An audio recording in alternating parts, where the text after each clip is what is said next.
Halo teman-teman, hari ini aku mau ngomongin soal buku lagi, and this is it. Sorghum Merah karya Moyan. Aku baru selesai baca buku ini tadi malam, setelah sekitar seminggu gitu. Ini tuh lumayan tebal, lebih dari 500 halaman. So ya, dan aku bersyukur bisa selesai baca dalam waktu kurang dari seminggu. Ini juga dalam rangka Nobel Series, dimana aku tuh salah satunya pengen banget baca buku-buku karya para peraih Nobel Sastra. Dan Moyan ini meraih Nobel Sastra pada tahun 2012 karena buku ini, Sorghum Merah. Kenapa banyak kertas di sini? Ini adalah tanda dari anotasi yang udah aku highlight di bukunya. Tuh kayak gini. Aku tandain pakai kertas gini karena aku belum tulis ulang di blog. Nanti biasanya aku bikin review terus aku tulis juga anotasi-anotasi yang udah aku tandain di blog sebagai pengingat aja, dan kadang ada juga quote-quote yang biasanya relate di zaman sekarang. Sorghum Merah ini latar belakangnya sekitar tahun 1930-an ketika Jepang menjajah Cina.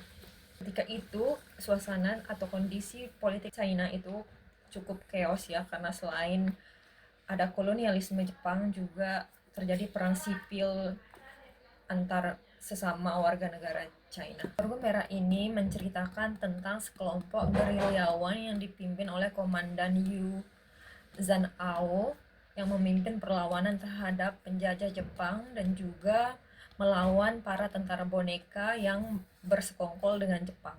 Sorghum Merah diceritakan dengan POV orang pertama, yaitu cucu Komandan Yu Zanao yang tidak disebutkan namanya siapa.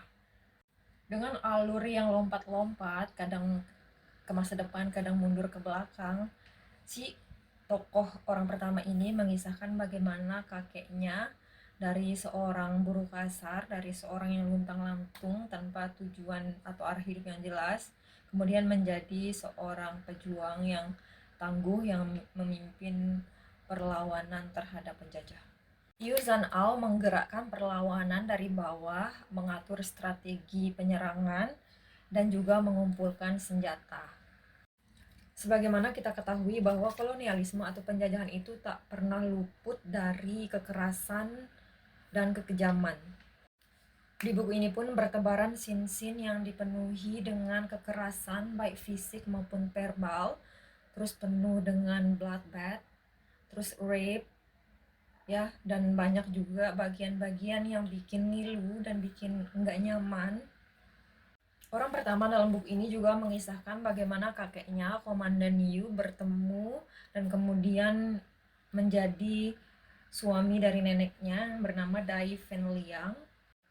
Dai Fen Liang juga berperan besar dalam perjuangan suaminya menjadi gerilyawan dan di dalam perang melawan penjajah Jepang. Dai Fen Liang dan Komandan Yu ini memiliki anak bernama Do Guan yang juga banyak dikisahkan di dalam buku ini. Dan Do Guan ini kemudian memiliki anak yang menjadi pencerita di dalam buku ini.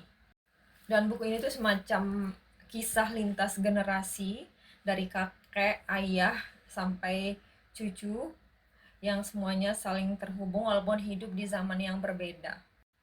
Kenapa judulnya Sorghum Merah? Karena Dai Fen Liang dan Komandan Yu itu adalah juragan arak yang dibuat dari sorghum. Sorghum itu merupakan tanaman yang banyak ditanam para petani Cina pada waktu itu dan juga sampai sekarang masih ada. Kayaknya Cina itu salah satu penghasil sorghum deh.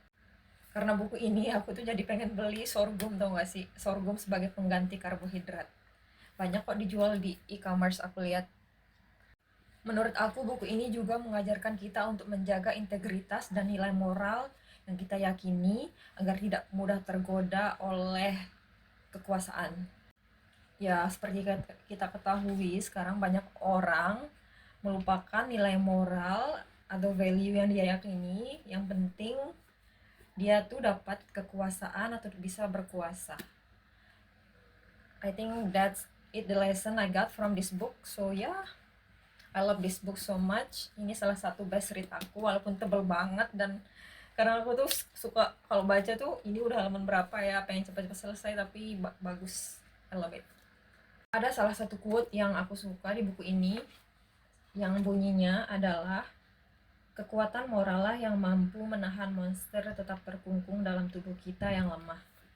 Ini tuh sangat deep banget menurut aku ya. Memang kekuatan moral itulah yang bisa menjaga kita tetap berintegritas atau menjaga martabat kita agar kita tidak terjatuh ke dalam kesalahan.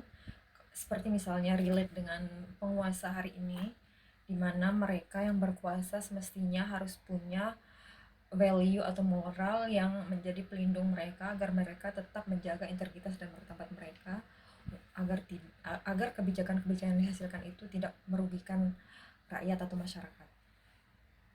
So ya, kalau pejabat sudah kehilangan moral atau value yang dia yakini dan kalah oleh harta jabatan dan kekuasaan, so ya, we are doomed.